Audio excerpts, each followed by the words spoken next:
भृङ्गावळी च मकरन्दरसानुविद्धझङ्कारगीतनिनदैः सह सेवनाय निर्यात्युपान्तसरसीकमलोदरेभ्यः शेषाद्रिशेखरविभो तव सुप्रभातम्।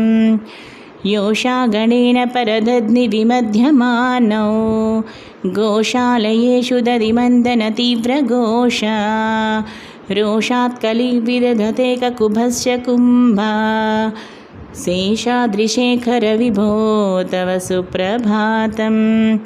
पद्मे समित्रशतपत्रगताळिवर्गा हर्तुं श्रियं कुवलयस्य निजाङ्गलक्ष्म्या भेरीनिनादमिव बिभ्रति तीव्रनादं शेषाद्रिशेखरविभो तव सुप्रभातम्। श्रीमन्नभीष्टवरदाखिललोकबन्धो श्री